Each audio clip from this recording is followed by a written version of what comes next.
Assalamualaikum warahmatullahi wabarakatuh. Halo guys, kembali lagi bersama saya Bobby Herian. Kali ini saya ingin bahas suatu topik ya, yang yaitu tentang cemburu. Jadi cemburu pada pasangan gitu. Nah, ya dalam Islam atau dalam kehidupan sehari masih normal lah ya.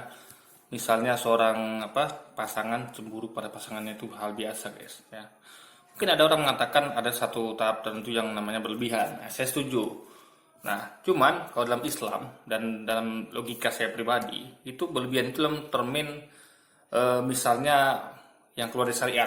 Contoh, misalnya gara-gara cemburu lalu dia membunuh gitu kan, atau dia menyiksa, atau dia memukuli gitu. Misalnya, ya, ya intinya adalah misalnya gini. Misalnya kalau kita kan tahu dalam hukum Islam itu misalnya ada, kita ngomong bukan pacaran ya, karena dalam Islam pacaran itu haram, kita ngomong pasangan suami istri lah gitu. Misalnya saya sebagai suami, saya menemukan misalnya istri saya selingkuh gitu kan, dengan laki-laki lain misalnya.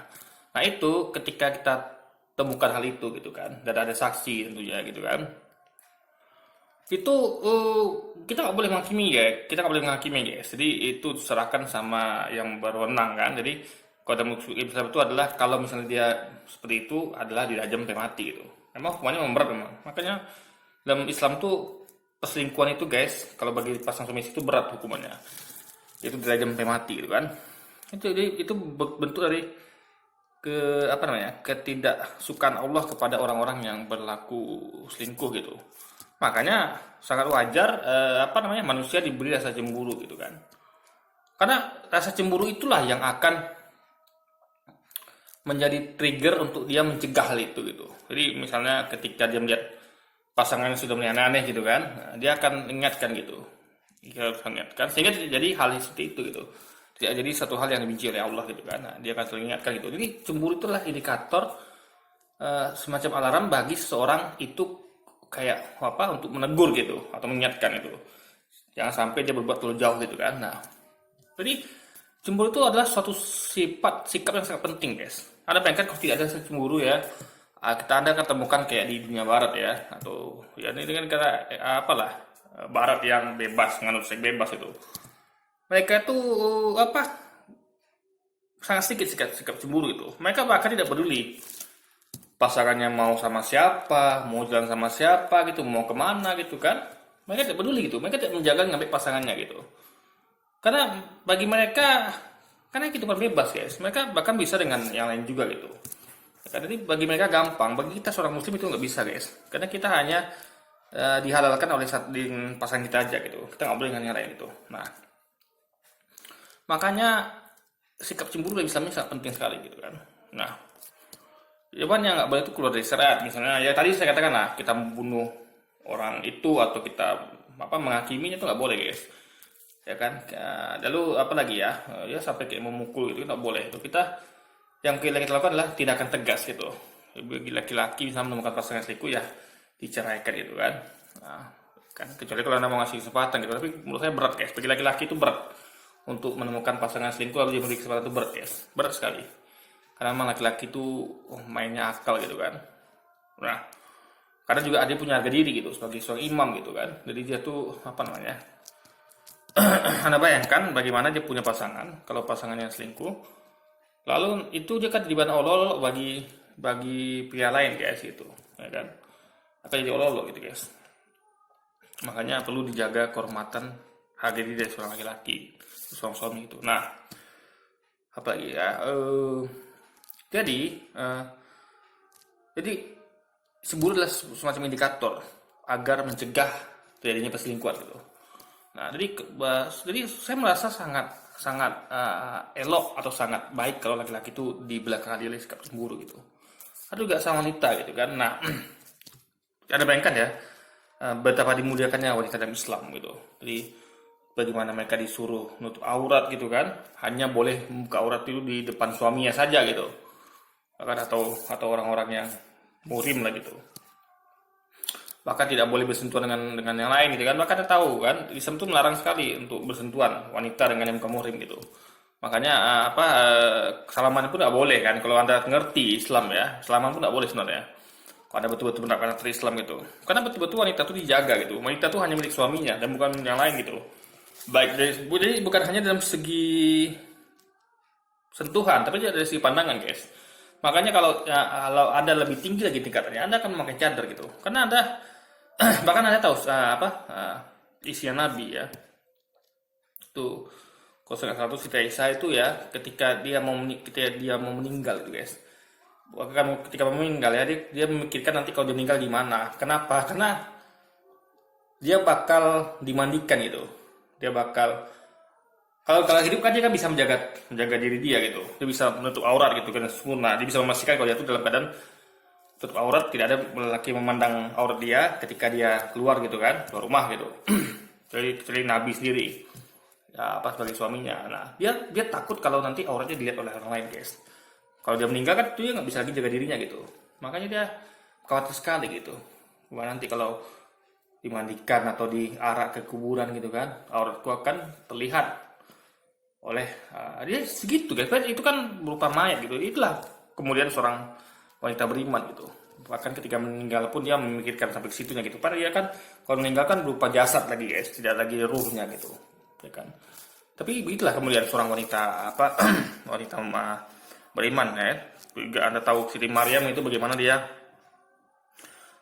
membatasi dirinya untuk laki-laki gitu kan. Dia hanya ada di lantai 2 ya. Dia tinggal di suatu ibunda Nabi Isa, dia tinggal di suatu tempat ibadatan ya, sebutlah dulu masjid lah gitu kan. Karena kan Nabi Isa Islam juga gitu. Dia tinggal di lantai 2 dan di bawah itu adalah masjid gitu. Jadi tidak ada satupun laki-laki yang ke kamarnya kecuali pamannya gitu kan, di pamannya sendiri gitu. Nah, jadi makanya ketika jadi kejadian dia misalnya hamil itu di luar nikah itu semua pada heboh, itu nggak mungkin jadi pada Siti Maryam gitu kan. Bahkan pamannya tuh tahu sendiri, pamannya pun tahu sendiri itu Siti Maryam tuh nggak pernah meninggalkan tempatnya gitu. Jadi dia bakal tahu siapa yang ke lantai 2 itu, dia tahu pamannya ini kan. Tidak ada laki-laki yang naik ke atas gitu. Ya kan, karena pamannya tinggal di situ gitu kan. Nah, itulah kemudian seorang wanita muslim gitu. Nah, jadi jadi itu mengenai rasa cemburu guys. Jadi cemburu itu penting gitu kan. Nah, saya katakan lagi ya. Jadi kalau pasangan, jadi gini, kalau bagi saya ya, justru saya sangat paham betul itu, karena begitu saya punya rasa cemburu pada pasangan, itu berarti saya tandanya saya masih sayang dan cinta sama dia gitu, ya kan. Laki-laki itu kalau itu jadi sebenarnya wanita itu gampang loh guys. Anda sebagai wanita ya, Ukti ya, untuk menilai pasangan Anda tuh betul-betul cinta sayang atau apa tidak semanda, dia harus punya sikap cemburu guys. Kalau dia nggak punya sikap cemburu ya, itu diragukan rasa cinta dan sayangnya gitu. Ya kan, kita nggak menuduh ya, tapi bisa jadi dan misalkan pertama saya sebagai laki-laki dulu saya pernah ada pada zaman jahiliyah gitu. Saya dulu pernah pacaran gitu kan, makanya saya tahu betul itu. Saya seorang laki-laki gitu. Jadi kalau Anda tidak punya sikap cemburu pada pasangan Anda, ya kan, berarti Anda sama dia tuh ragukan kesetiaannya gitu. Kenapa? Karena gini guys ya. Kenapa laki-laki punya rasa cemburu dan itu penting? Karena gini, apalagi laki-laki beriman ya, dia tahu dan dia sadar kalau dia tuh hanya berhak kepada istrinya gitu. Dia tidak berhak pada yang lain gitu. Jadi dia hanya punya itu gitu guys. Jadi kalau misalnya saya nih, saya punya istri satu, ya saya punya haknya sama-sama dia gitu. Saya mau macam-macam dengan wanita lain nggak bisa, haram gitu guys. Nah makanya, berarti saya mau itu, saya hanya bisa lakukan dengan istri saya gitu. Nah makanya dan jadi karena hanya itu hak milik saya gitu kan, sebagai seorang suami, ya saya harus jaga dia baik-baik gitu. Jadi saya nggak mau disentuh oleh laki-laki manapun gitu, ya kan? Karena cuma itu. Jadi kalau Anda tuh punya barang berharga, dan Anda punya satu, itu akan Anda jaga baik-baik gitu. Karena bahkan tidak mau orang lain menyentuhnya gitu, ya kan? Lalu dalam syariat pun haram gitu. Jadi wanita pun yang senang sentuh laki-laki lain itu dia tempatnya adalah neraka gitu guys, ya kan? Allah bahkan ketika seorang wanita itu memakai parfum ya, lalu dia berjalan ya kan, lalu dicium oleh pria itu bau wanginya itu wanita itu disebutkan Nabi adalah seorang pezina, dan juga orang-orang yang para pria yang di tempat dilewatinya itu kalau mencium wanginya juga disebut pezina gitu, ya kan? Tentu karena wangi, tentu kalau laki-laki wanita wajar lah, pasti mereka akan tidak susah untuk berpikir positif ya. Jadi itu makanya disebut pezina gitu kan, karena memang Islamnya nggak main-main gitu, nggak, dia bukan hanya pada taraf sentuhan, tapi dalam pandangan pun bisa disebut zina gitu, karena memandang dengan nafsu, memandang dengan dengan ya pikiran kotor segala macam gitu. Nah makanya Islam betul-betul menjaga itu. Nah makanya makanya Islam itu guys ya, kalau ada paham ya, ada wanita itu kalau keluar rumah atau manapun harus izin sama suami gitu, ya kan? Nggak bisa tidak, haram bagi seorang wanita itu kemana-mana tanpa izin suami gitu, ya kan? Wajib ada izin suami, karena itu bentuk pertanggungjawaban di kelak gitu kan. Dan kita mau katakan lagi, ya itu cuman itu, jadi hanya itulah yang dimiliki oleh laki-laki gitu. Dia tidak, jadi misalnya gini, Anda bayangkan ya, misalnya ada seorang yang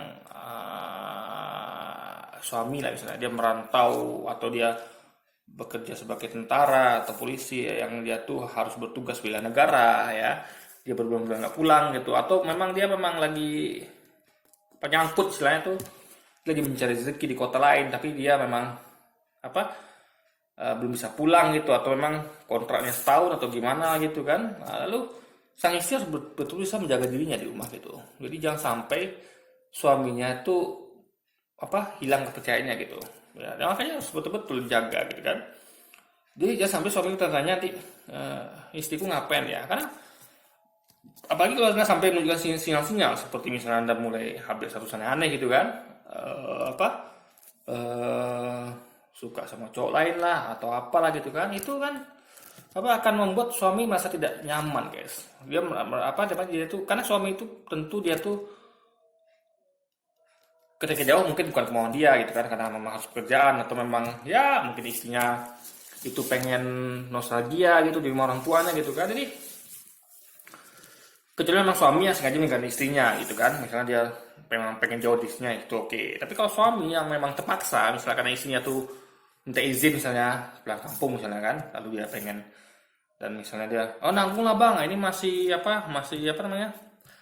ntar lagi nikahan misalnya nikahan adik misalnya gitu kan, atau oke lah, suami kan di sana dia mempersilahkan gitu. Yang penting dia tetap bekerja gitu kan, karena dia juga karena memang dia nggak bisa guys, dia memang tempat kerja di situ gitu, dia nggak mungkin ikut istrinya misalnya pulang kampung lama-lama, karena dia akan meninggalkan pekerjaannya gitu, ya kan. Nah karena laki-laki itu kan harus mendapatkan penghasilan gitu kan. Nah jadi jadi ketika jauh, istri itu harus bisa menjaga kepercayaan suaminya gitu, ya kan. Kenapa? Karena suaminya hanya punya satu gitu.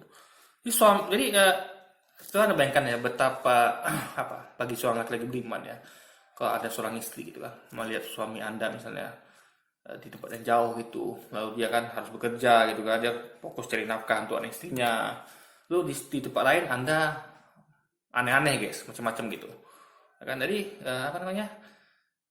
sementara suami Anda tuh ngerti bener gitu kalau dia tuh nggak bisa sama yang lain gitu, dia hanya bisa sama Anda karena Anda yang halal bagi dia gitu. Nah jadi Anda bayangkan bagaimana perasaan suami Anda itu, wajar kalau dia misalnya cemburu dan segala macam gitu kan.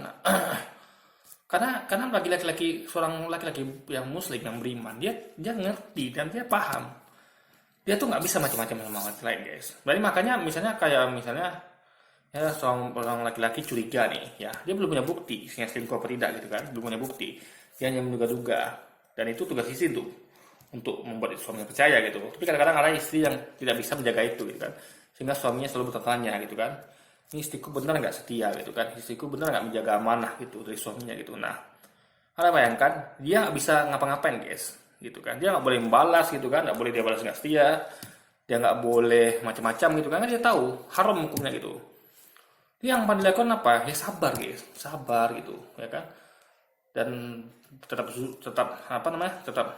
husnuzon gitu ya, tetap berharap istrinya memang nggak macam, dia berharap itu cuma dugaan dia saja gitu kan. Nah jadi di masa itu istri harusnya meyakinkan gitu. Tapi ya kadang-kadang ada istri yang dia tuh diam aja sehingga suaminya tuh makin bingung gitu dan makin menduga-duga gitu guys, ya kan. Nah, makanya itu pentingnya komunikasi gitu. Jadi apa namanya, apa, dan tentu suami yang apa ya, kadang-kadang suami itu kadang-kadang kan dia suka keceplosan gitu. Jadi menurut saya itu masih dalam hal wajar. Jadi ketika ada seorang suami ya, kadang-kadang dia lepas kontrol gitu, karena dia memang pada posisi yang bingung gitu, apa namanya, dia posisi dia tahu kalau cuman anda yang halal baginya dan dia nggak bisa macam-macam. Makanya ketika dia melihat anda macam-macam atau ada dugaan seperti itu gitu kan, dia tuh kadang-kadang serba salah guys. Mau dicerai nggak bisa gitu kan, karena memang apa, belum terbukti wanitanya salah gitu kan. Nah, mau diteruskan juga dengan risiko dia dikhianati guys gitu. Jadi sementara dia bekerja di sini gitu kan, di sana wanitanya macam-macam dia nggak tahu gitu kan, karena itulah perlunya klarifikasi, itulah perlunya apa, wanita tuh memberikan rasa percaya pada suaminya gitu, sehingga suaminya tenang gitu guys. Karena tentu tidak ada satupun suami yang mau dikhianati gitu, tidak ada satupun pasangan yang mau diselingkuhi atau dikhianati atau dimacam-macami gitu kan. Makanya itulah perlu komunikasi ya, keterbukaan gitu ya kan. Karena memang ada suami yang memang tingkat cemburunya luar biasa. Nah itu menurut saya wajar gitu. Itulah bukti dia cinta dan sayang pada anda. Jadi justru wanita itu sangat beruntung gitu. Jadi dia tuh gampang. Jadi kalau dia mau nilai suaminya cinta apa sayang sama dia, dia lihat aja rasa cemburunya gitu. Kalau dia apa, punya cemburu yang luar biasa pada anda, itu berarti dia memang cinta dan sayang anda gitu kan. Nah, itu dia kuncinya gitu. Ya kan. Nah tapi ini memang terus terang nggak berhubungan sama kesetiaan ya. Jadi ketika seorang suami cemburu sama istrinya, itu nggak berhubungan sama kesetiaan. Jadi disambung lagi dengan bagaimana iman seorang suami gitu. Jadi suami itu untuk setia itu dijaga dari imannya gitu. Jadi semakin dia kuat imannya, dia akan susah untuk selingkuh gitu ya kan. Dia ngerti syariat, jadi dia tahu kalau yang bukan selain pasangannya itu haram gitu. Nah jadi itu hubungan antara apa, cemburu dan perselingkuhan. Jadi ketika suami cemburu itu hanya memberikan dan indikator rasa cinta dan sayang pada anda, tapi kalau untuk perselingkuhan itu lain lagi ceritanya. Itu tidak setia tuh hubungannya dengan tingkat keimanan dia gitu guys. Makanya ketika suami sudah punya rasa cemburu, anda ngerti itu adalah indikator dia cinta sayang anda. Yang kedua anda perlu perhatikan ada, yaitu dia apakah dia menjaga imannya apa tidak gitu. Itu dalam tuh. Jadi ketika wanita sudah melihat pasangannya itu punya rasa cemburu, lalu dia seorang laki-laki beriman, udahlah kelar urusan itulah. Tapi wanita tuh udah tenang lah guys, seharusnya gitu kan. Dia tahu ada seorang laki-laki, ada seorang pria, suaminya yang mencintainya dan sayang sama dia dan setia gitu guys. Nah itu, jadi itu indikatornya ya. Jadi laki-laki itu harus punya rasa cemburu dan juga apa namanya, dan harus beriman tentunya. Jadi cemburu itu gunanya untuk mengatrol agar dia selalu mengingatkan gitu kan, agar pasangannya itu tetap pada koridor syariat gitu. Dan imannya yang menjaga dia untuk tidak selingkuh, tidak macam-macam. Kenapa? Karena dia tahu itu haram gitu kan. Nah, jadi dia hanya boleh dan halal dengan istrinya gitu. Nah itu guys. Jadi mungkin ya itu saja mau saya sampaikan di video kali ini ya. Jadi jangan-jangan jadi aneh bagi saya misalnya kalau ada seorang wanita yang nggak suka melihat pasangan cemburu gitu, aneh sekali. Karena normalnya wanita tuh harusnya senang gitu, karena itulah indikator tergampang untuk menilai apakah seorang suami itu cinta sayangan dia gitu kan. Jadi kalau Anda masih temukan rasa cemburu pada suami Anda, pada diri Anda seharusnya bahagia. Kenapa? Karena Anda tahu banget gitu kalau suami Anda masih mencintai Anda gitu. Apalagi dia seorang laki-laki beriman pula gitu. Anda tahu dia tidak akan selingkuh. Jadi Anda tuh akan dijaga dan akan dibawa bersama-sama menuju surganya Allah gitu. Kenapa? Karena Anda akan dididik, akan diingatkan untuk tidak macam-macam, untuk jaga aurat gitu kan, untuk setia gitu kan. Nah, jadi indikatornya dengan cemburu itu. Jadi ketika dia cemburu, dia akan mengingatkan gitu kan, kamu jangan begitu dong gitu kan, itu nggak baik, itu haram gitu. Nah dengan keimanannya dia akan melakukan hal yang sama juga kepada Anda. Dia akan setia, dia tidak akan dia macam-macam dan segala macamnya gitu kan. Berat bagi seorang laki-laki beriman loh guys itu. Cengku itu berat sekali gitu. Ya kan, kayak saya pribadi, saya jujur kayak komunikasi lah gitu. Kayak saya pribadi ya. Berat bagi saya itu untuk komunikasi dengan wanita lain. Kenapa? Kan saya udah punya satu gitu. Ya kan, saya udah punya yang halal istri saya gitu. Jadi ketika saya komunikasi dengan wanita lain itu saya hanya yang penting aja guys. Jadi kalau saya nggak mau bercanda, saya nggak mau itu bercanda berlebihan itu kan. Paling kalau bercanda kayak silaturahmi misalnya berdegur sapa misalnya kayak ya misalnya kayak kayak ketawa sebentar misalnya kayak bergurau singkat lah gitu guys, misalnya kayak apa ya namanya ya hal-hal yang tidak berkelanjutan dan tidak continue gitu ya kan. Ya misalnya kita untuk buat dia senang gitu misalnya, dan laki-laki yang wajar itu. Kenapa? Karena laki-laki itu dia pegang kontrol gitu. Jadi bagi laki-laki misalnya mencari seorang wanita misalnya, itu akan lebih aman daripada wanita mencari laki-laki. Kenapa? Karena kalau wanita mencari laki-laki guys, Anda tahu kenapa? Ketika laki-laki benar-benar suka itu bahaya sekali. Karena kontrolnya dapat laki-laki, bukan pada wanita gitu. Jadi ya itulah guys. Jadi makanya saya ngerti banget itu. Makanya saya selalu menjaga misalnya kontak dengan wanita lain gitu kan. Jadi kalau nggak penting saya nggak bakal komunikasi gitu. Jadi paling cuman sekedar senyum gitu kan. Dan karena saya ngerti, karena itu berbahaya kalau saya harus tetap menjaga gitu syariat gitu kan. Saya harus tetap jangan sampai zina lah. Jadi jangan sampai zina, jangan sampai cuma sentuhan tapi mata juga harus dijaga gitu guys. Oke. Jadi ya mungkin sekian dulu video kita kali ini guys. Sampai jumpa lagi di video-video selanjutnya. Wassalamualaikum warahmatullahi wabarakatuh.